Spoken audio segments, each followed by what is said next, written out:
Syukur bagimu Tuhan, hai tanahku Papua.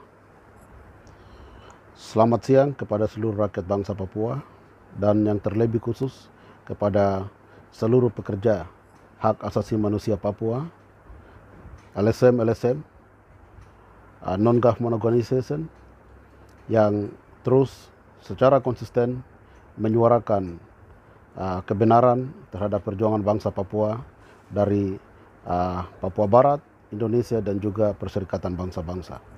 Kali ini kami sebagai Ketua Organisasi Papua Merdeka dan Tentara Pembebasan Nasional Papua Barat, sebagai penanggung jawab politik perjuangan bangsa Papua, kami ingin menjelaskan beberapa hal yang sangat penting dan krusial menyangkut perang Tentara Pembebasan Nasional Papua Barat Organisasi Papua Merdeka melawan kolonial TNI Polri di beberapa wilayah konflik bersenjata di atas tanah Papua.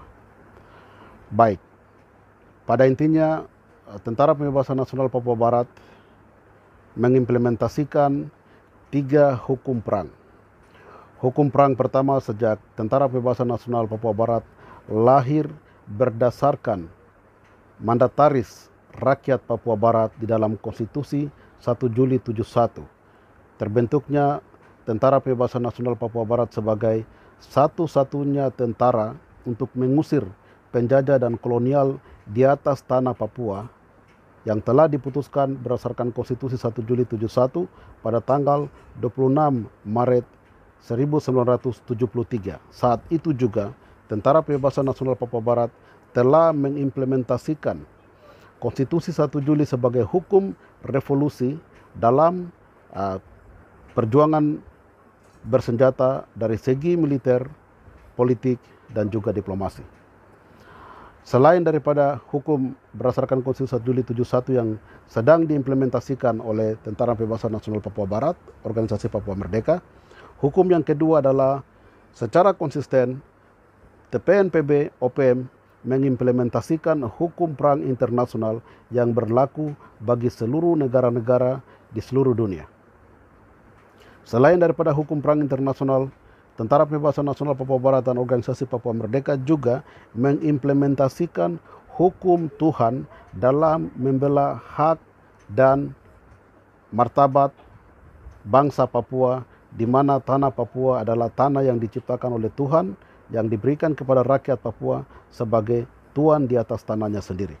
Berdasarkan ketiga hukum ini, Organisasi Papua Merdeka dan Tentara Pembebasan Nasional Papua Barat, kami berjuang dengan target yang jelas, sasaran yang jelas, siapa musuh kami yang jelas, karena kami tahu bahwa perjuangan bangsa Papua adalah memiliki perjuangan dan komitmen untuk merebut hak dan rakyat Papua berdasarkan kebenaran yang sejati.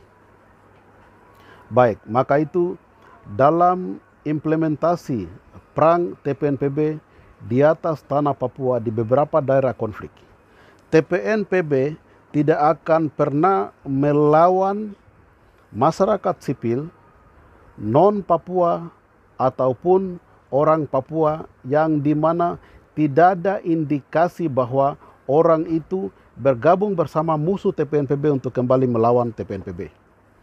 TPNPB sangat menghargai hukum perang internasional dan hak asasi manusia. Oleh sebab itu, target TPNPB yang paling utama adalah tentara